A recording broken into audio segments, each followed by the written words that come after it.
Hello, hello, and welcome to Saturday Soundbites. I'm your host, Veronica Sofer, and I am thrilled to be with you again this week to talk about all things visibility strategy, advertising, branding, marketing, public relations, networking, all the structures you need to have a successful business. And I bring you guests that not only talk about these topics, but also share their stories, inspiration, and give us all those nuggets that we need to make sure we are on track and doing what we need to do in our 9 to 5 jobs and in our entrepreneur side businesses that we might be doing. And for those of you that are in between all of that, this episode is just for you because I have a guest that's going to knock your socks off.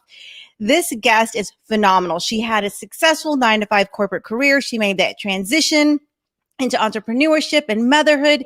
And Neha runs 4 outstanding successful businesses. And she's going to talk to you a little bit about how she did that and all the tips and strategies that you need to do it too. And then a little bit about how you can work with her because she has done a phenomenal job of setting up teams and infrastructure that make it all work, including raising 2 little ones. So that's what I'm most excited about because I know so many of our audience, those are the kinds of things that they're looking to learn about. So if you're watching on Facebook, make sure you chime in on the comments. And if you're watching on the replay, #replay so we can go back and connect with you. And if you are listening on our podcast, make sure you hit subscribe because we want to make sure that you don't miss any of our episodes. So with that, I am going to invite our guest up and introduce you to Neha Naik. Hello, how are you? Hey, Veronica. Hi, everyone. So nice to be here today on a lovely Saturday morning. Thank you Yes. for having me. Yes, yes, yes. And thank you because I know weekends are precious to you. So taking 25, 30 minutes out of your morning to share your expertise is just what we needed this morning. So tell us a little bit about yourself. Tell us about how you had that successful 9 to 5 career that many of us are in and have built, and then what you did next. Yeah, so I actually started off my career, so to speak, in med school, and I realized I really wasn't that good at it. So I decided to take on the first job that I could find, which was in the field of HR and recruiting. So I worked for a small medical clinic and helped them with assisting in any HR needs and all that stuff. And I really enjoyed recruiting, and it turned out to be one of my passions. So it's funny how you sometimes find your passion completely randomly in life, right? Like you'll be doing Yes. or you'll see a problem and you're like, oh wow, I need to solve that. Like that means a lot to me. And then I went from, an RPO agency to an in-house oil and gas company. And I was, doing really well, except for the toxic political culture. Oil and gas was just not a good place for me personally, just because of the culture that they had and the expectations. I was commuting an hour and 15 minutes. My husband and I were newly married, and we just, would barely have 3 or 4 hours in the evening to talk to each other, to, just even have dinner together sometimes because we would be eating dinners at the office with, new clients and everything. So I really decided, that's not the lifestyle that I want to lead. And here we were, newly married, started talking about having kids, and we wanted to have kids while we were still young. And I was like, I cannot, I don't want to leave my child in daycare from 6 a.m. to 7 p.m. every day. And that was really what really prompted me to just say, hey, I need to figure out a way out of this. And my husband, who is and was still my biggest supporter, was like, why don't you just start your business? And when he said that, I almost laughed because I was like, that's that's impossible. Because when someone tells you to start a business, you think of like a Jeff Bezos, right? And you're Right. like, oh my gosh, like Bill, you need so much money to invest and blah blah. And you have this, a lot of people have this stereotypical idea of what a business is. Well, that's all changed now. All it takes is a problem that you're wanting to solve, something that you're passionate about, and something that you want to do for the rest of your life. And then the rest of it is just logistics. So Yeah. that's really how I started my first business, which was the recruiting agency. So I work specifically with startups, tech startups who want to scale. And I do consulting with them and just help them in terms of what they're looking for, with their work culture, their mission, their values, and then also do the recruiting for them. So that, has been taken off. And then my other businesses really just followed from my passions, right? So, I am a mother of 2 young ones. I have a 4.5-year-old and a 21-month-old. And you'll probably hear in the background today as she's around here today just Love playing with. it. I love it. That's the way it is. Yep, that's what it is. And so they've always been on healthy sleep hygiene routines and, all that fun stuff. And that's how I started getting into the pediatric sleep consultancy. So I got certified And I was helping families out, like family and friends and all that. And my husband was like, why don't you just launch something that's like a little smaller business? And that took off. And now we're actually working with, women who come from diverse cultural backgrounds, who have all these stigmas as it relates to not only motherhood, but specifically sleep and, baby sleep and toddler sleep. And I'm here to basically help them walk them out of that mindset into what is possible. And, just because you're a mom doesn't mean you have to wake up 9 times a night, and kind of getting rid of that judgment that we have in society right now. So that's why I started that business. And then my third business, which is a data analytics agency, it started because of my love for data. So I had a lot of startups who were struggling with their data mining. And I basically help them with, Power BI dashboards and look at their data from a holistic view so we can really eliminate what are some of the operational gaps and glitches that they're having by using this data so that their end, their what is that? Their bottom line is what they want it to be in terms of their profits. And the fourth thing that I'm launching, Veronica, which I think is really going to hopefully help a lot of moms, is a course slash a group coaching mid-October. October 18th is I guess the timeline, where I'm going to work with a cohort of women and help them set up their business by using my 3 pillars, which I really believe in, which are work-life balance, reducing burnout, and putting in the right processes and thinking about outsourcing as a pre-thought and not so much a triage or afterthought. So that's kind of what I've done with my businesses. And, all of these teachings that I'm going to, whatever you want to call them, that I'm going to talk to women about are failures and mistakes that I've personally made that I've learned from. So I'm really hoping that by doing this, I'm able to help their, just their learning curve. And it's not as, just steep as mine. And Right. the goal here to just really help each other out and, lift each other up. Yeah, I love that. And the fact that you have so many passions and you've made them all work is just such an inspiration to me. It really is, because here you are, a data analyzing business and a recruiting business, which is, what one might think of a more traditional conversion from someone who's gone to a 9 to 5 to a sleep consulting business and a pediatric sleep consulting business at that. But that just shows your passion for your little ones. I mean, you are literally typing probably away, taking meetings, and you've got an infant on your hip that you're trying to make it all work. Yep, exactly. And I think it's all really about work-life balance. So we as a family unit really focus on quality of time as opposed to the quantity. She's got stuck. She's gotten herself stuck in a toy, and so now she's screaming. That happens too sometimes. Yep. Yep, it absolutely does. We've all been in those board meetings when we're like, yeah, we're all good now. But yeah, no, so for us as a family, it's really about the quality of time, like I was saying. And so when we do spend time with them, we want to be there for them 100%. So we're off the phone, off the email, off the iPad, especially because our time, and this is for a lot of working moms, right? A lot of our time is limited.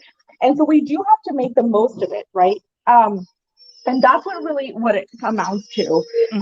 So yeah, as you can see, I'm trying to get her to go. No, it's all good. So, but yeah, that's, and I think the other thing that I've really learned early on that I'm going to start teaching in my course is to start outsourcing sooner than later. That's biggest mistakes I personally made is like, I really wanted I wanted to do everything because it was my baby. And it was like, the first time you drop your child off to a daycare, right? Like you're nervous because like it's your baby and you're freaking out. But I think really when you get past the first week and you're like, oh, they really do take care of her and they really do feed her. And that's what happens to your business. And you have to start kind of having that mindset too of like just saying, hey, like it is our baby, but you are one person. And if you really want to scale, you want to start thinking of what it is that's taking up a lot of time, what's draining a lot of time, draining a lot of energy, but not impacting, just client growth and revenue growth. And then the stuff that you shouldn't be doing, like scheduling, sending out follow-up emails, sending out package details, you need to have someone who can do it for you so that you can really be the big picture visionary CEO that you want to be.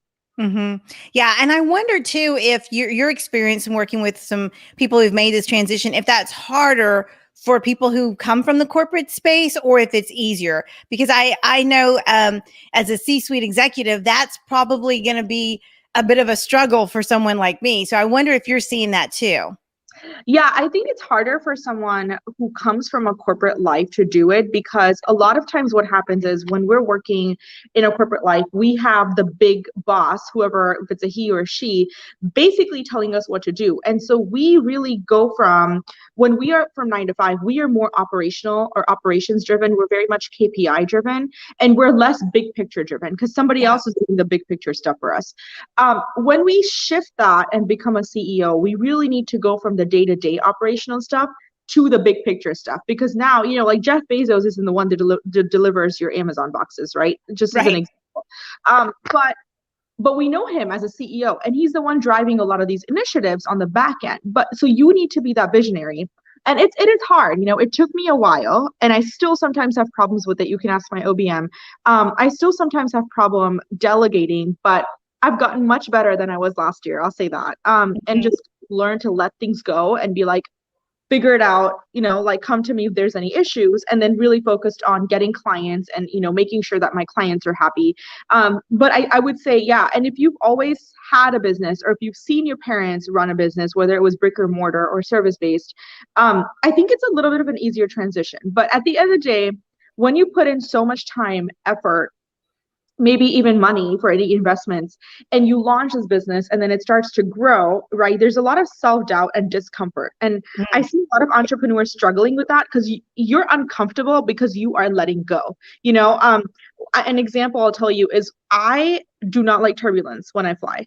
I don't think a lot of people do, but there's some people that but one of the reasons I realized I don't like it is because I am not in control of the flight. I have no idea what the heck is going on. All I see are clouds behind me, maybe some rain. And so that lack of control sometimes makes you uncomfortable. But the more you lean on your team and the more you get into a good rhythm and hire good people, that control factor becomes minimal, right? Because then now you're like, okay, my team is a reflection of me, and I have to trust them because I've hired them to do so and so, and I'm going to let go, right? And having that mentality takes time. It's not something that happens overnight. Yeah, no. And it sounds like you've really perfected building a team culture because you have 4 successful businesses. Tell us a little bit about, there are some entrepreneurs who might be saying, okay, well, I've got 1 or 2 team members. The thought of adding 1 or 2 more is kind of scary. But once I do, how do I keep them all happy? And how do I keep this culture alive and keep everyone on track? Yeah, that's a really good question, Veronica. And I used to struggle with that for a while. So I think I may have the answer for you. I think anytime you think of onboarding somebody, first just know that you're doing it so you can scale. Okay. I think a lot of times people have hesitations because they're like, well, I don't know if I can do this, and so I always say, look at the big picture first. So you are getting a VA so that you don't have to check email, so that you don't have to make appointments. And that is sucking up 2-3 hours of your time. If you calculate your hourly versus what a VA's hourly is, and, get that time from her to help you, you could be making a lot more, bringing in new business. So really kind of restructuring that, mindset there a little bit. I think the other thing I would add too is making sure that you're onboarding them properly. That's something that my team and I worked on not too long ago. Making sure you know what your mission is, what your vision is, what your values are. What is it? What's the problem that you're trying to solve, right? When you first start out, you're obviously going to be hiring more contractors than you will full-time employees, right? And W-2. So it's really important to just take a step back and say, you know what, you really want them to have a very positive onboarding experience with you so that they stick around for a while, right? But the other thing that's really big is just weekly meetings with the group, with your team, right? Whether weekly, bi-weekly, whatever the cadence is. So I meet with definitely my director of operations once a week, but then I also have meetings as needed with people on the team when they need me, right? So that I can jump in and say, hey, do you guys need anything from me? And I would say finally, if you are human and you really care about their professional development and their growth, providing that opportunity to them, it's really going to allow them to stick around longer, right? Yeah. It's not just growing the team, but how do you get them to stay and how do you retain that? Because remember, you're going to spend time onboarding somebody, even if it's a VA or accountant or whoever it is that you want to onboard. You will spend time onboarding them. And so you don't want them to leave you within, a few months, because then you get no ROI out of that, because you just spend your energy and time teaching them your processes and your systems and how you work. And then it's like, boom, never mind, we're not going Right. to spend anymore. And so I would say those are kind of the key things I would look at. But as it relates to growing your team, it is a good thing. It makes you uncomfortable because it is a good thing. So start with that mindset and start thinking about, like, I am doing this so that I can use my time on client growth, on client deliverables. And then I can also use my time to manage a team of, like, 30, 40, 50, instead of me doing the work of the 30, 40, 50. Because I will tell you, a lot of reason people get out of the 9 to 5, out of the rat race, so to speak, is to have that freedom. But at the end of the day, if you don't have the freedom and you're working 24 hours a day, well, then why the heck did you leave your 9 to 5? You might as well Yeah. stay, you know? And so really it's about changing that mindset to really know that your team is a reflection of you. And so when you vet them, when you onboard them, they know exactly what they're doing, and then keeping them happy so that they are motivated to show up, giving them bonuses, giving them raises. We just recently launched a thing where if you want to learn something, tell us why, and we'll be happy to, help support you financially, if you can't. And people have taken up on that. And it's just nice to see, because I feel like when you invest in people, people invest in you, and they Yeah. invest you twice as much, because they really know that this is a good place to work at. So that's what I would say. Yeah, I love that. And I love that you've brought that cultural element of team building and investing in people, because not every entrepreneur thinks about that, especially if you didn't come from a corporate space. Like you mentioned, some of us were raised with parents who ran their own businesses. Entrepreneurship is in their blood. That's what they've known. And so they haven't taken advantage of some of those strategies and techniques that do work in the corporate space. And it sounds like you've been able to put all of that together into a business model that really honors the best of both worlds. And I Exactly. think that's great. And so, excuse me, how do you help people? You mentioned about that group coaching program. How do you help people figure that part out? Yeah. So one of the first things that we're going to do when we launch that is look at this, what I like to call the skill set matrix. So we're going to look at your strengths, your weaknesses, what you love to do. What is it that you absolutely don't like to do? A lot of entrepreneurs make the mistake of getting into something without thinking about their weaknesses. We obviously know what our strengths are, right? But like, I am not an Excel sheet person, so I could never be like a financial analyst. You know what I mean? But at the same time, we are going to take a look at that, look at your skill set matrix, and then allow you to kind of self-grade yourself and start pre-planning what you're going to outsource, so that what's okay. So in 3 months, this is the first person you should hire. In 6 months, this is the second person you should hire, right? And kind of starting to think about that. We have a guest visitor now. She's All decided. right. I love guest visitors. And so that's what I would say. And the second thing is, I'm really into the work-life balance, but not as it relates to the traditional, like, turn your computer off at 5. When I say work-life balance, I say work smart and not hard. So figure out what your priorities are. Figure out where the burnout is happening and how you can eliminate that. And so in the group coaching, that's what I'm going to talk to you about. Because the reason I've been able to have 4 businesses, Veronica, is not because I work 60, 70-hour weeks, which I know obviously when you're starting out, we do have those times, and there's sometimes product launches or project launches where it's there. But it's really about scaling efficiently, streamlining your processes, and really figuring out how to work smart and not hard, and drain the energy. Because as soon as you start feeling that burnout, which I was feeling maybe 2 months ago, you are not going to accomplish anything. You're going to start throwing things at your team. Your team's going to get frustrated. Your clients are going to get frustrated, and you don't want to be there. So, that's what I'm really big about. So that's what I'm going to teach women who want to do this, is how do you work smart and hard, not get overwhelmed, not get into that imposter syndrome. And I think finally, the most important thing is working towards non-monetary goals as you start out. We have a lot of people promising 10K months and 20K months. And I really think, if you really care about the problem, it should always be about solving the problem first and then thinking about the monetary goals second. So I'm going to kind of map that out for people and, give them actual goals that are non-monetary, monetary, Yeah. so that they're like, oh my gosh, and again, people get into this, well, I need to have a 20K month because so and so is having a 20K month. But first of all, you don't know if that's true. Second of all, we don't know if that's net revenue, if that's net profit. We have no idea what that looks like. And thirdly, when we work backwards from a monetary goal, then we put ourselves in a box and we put a lot of pressure, right? Because we're like, oh, we need to reach 20K goals. Okay, well, I need to talk to 20 clients. So I get 10 people sign up. I need to get on 40 discovery calls. And when you don't hit that number 40 and you, let's say, only hit 10, then you kind of, oh my gosh, now I'm never going to hit my 20K goal and I'm going to be a failure. And then I should go back to my corporate life where I was getting a steady paycheck. So, I'm a big believer in entrepreneurship is about having fun.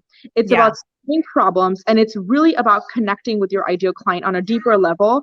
Because once you do that, the money follows. Like, you don't even have to work for the money at the point, because you will start getting people reaching out to you. Like my recruiting business, I always joke with my deal. I'm like, like I have 6 people that we want to work with us. We just can't take on anymore. And I'm not doing any selling. I don't have any ads out. It's a lot of word of mouth. It's a lot about my reputation and the reviews that people have left me. And it just comes. So if you're solving a problem and you're getting people referring you, that's all that matters. But you get there by setting non-monetary goals, not, working for the 20K, 30K, 40K months, because that's the goal, right? The goal is obviously to get to 6 figures and then to 7 figures and continue growing. But that's not the right way to start. Yeah, no, I love that. And I love that you reverse engineered it. So your brain, it's amazing. Like all the things that you're talking about, it's like, well, yeah, that makes sense. And that's obvious.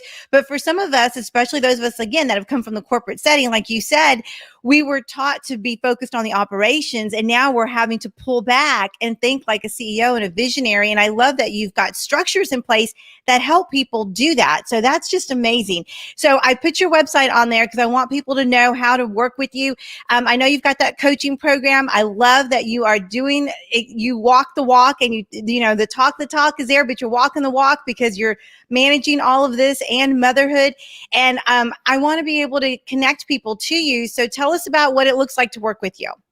Yeah, so if you would visit the website that Veronica has up there, definitely connect with me. My Facebook handle's on there, my Instagram handle's on there. I even have my email address, so feel free to reach out. And then, get on the wait list. We're going to start talking about the workshop that we're hosting the week of October. I think it's the 10th or 11th. I don't know at the top of my head. We're going to start talking about that workshop. It's going to talk about all these 3 things that I just went over. And then from the workshop, you get to go to my coaching program, my group coaching. So if you're really interested in that already, let me know. We can definitely put you on a wait list. You agree? We can definitely put you on a wait list so that you can jump in and we can get you set up and ready to get started. And the other thing is, I have a Facebook group, Successful CEO Moms. I drop a lot of tips, tricks. I do lives on there. I have little visitors randomly show up. But definitely pop in there, say hi. I'm really about, like I said, for me, it's not about the money. It's really about delivering the value. So if you have questions and you're like, hey, I'm really stuck with this, don't hesitate to reach out. I'll be more than happy to jump in and help you in any way that I can. But yeah, that's something that, that's a good way to connect with me. Yeah, I love it. And your group is pretty active. You've got about is it like a 1,500, 1,600 people? Yeah, 1,300, I believe, the last time. Yeah, you've got a really active group. So again, folks, if you're not quite sure what we're talking about, you're kind of interested, drop in her Facebook group, Successful CEO Moms. It's fantastic. Lots of great tips like she talked about. And it's a way to meet and network with people. And when the time's right and you're ready, that's how you need to get in touch with her, because it's worth every penny, I guarantee you. Thank you so much, Veronica. I really appreciate that. And again, just say hi. If you're struggling with something, let me know. Happy to network with you guys and have these conversations, because again, I learned so much from talking to mom entrepreneurs. Everybody has their own set of challenges and own set of ways to solve those challenges. So it's always a pleasure connecting with other moms who are maybe starting out or who have made it, and just learning from them. So don't hesitate to say hi.